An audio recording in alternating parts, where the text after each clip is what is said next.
Shalom à tous, bienvenue à l'heure de la Rhapsodie.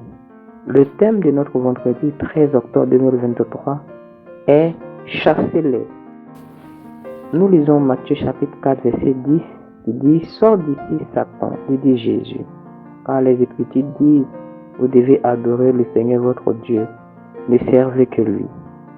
Par cette écriture, quand le Seigneur Jésus a rendu ministère à différentes personnes à l'époque de la Bible, il a chassé beaucoup de démons, nous montrant que les démons sont responsables de la plupart des afflictions dont souffrent les gens.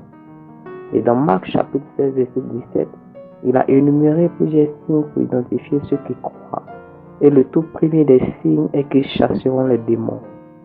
Mais pendant ces 40 jours dans le désert, il nous a donné un aperçu de la manière de traiter avec Satan et les démons. Satan était venu pour le tenter. La première tentation était que Jésus ordonne aux pierres de se transformer en pain.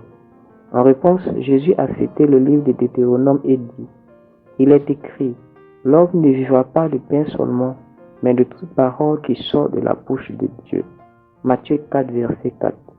Pour la deuxième fois, la Bible dit « Le diable le transporta dans la ville sainte, le plaça sur le haut du temple. Jette-toi en bas, disait-il. » Matthieu chapitre 4, verset 5 à 6.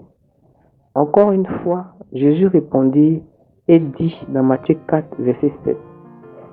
Il est aussi écrit, tu ne tenteras point le Seigneur ton Dieu.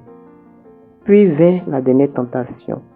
Sur une haute montagne, Satan lui montra tout le royaume du monde en un instant, les offrant à Jésus, s'il se prosternait et l'adorait.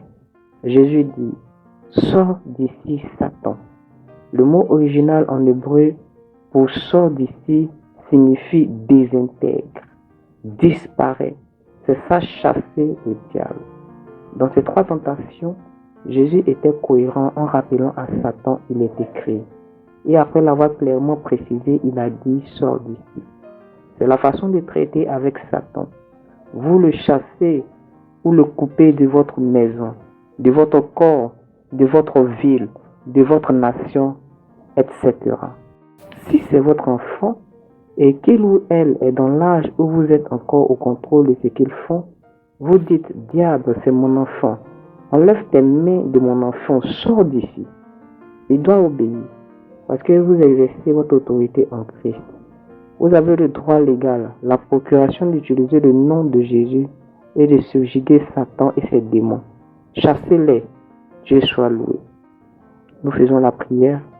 Satan n'a pas le droit de diriger les choses dans ma vie, dans ma maison ou dans la vie de mes proches.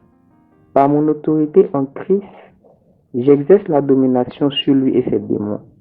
Je marche dans la puissance et dans la gloire du Père au nom de Jésus-Christ.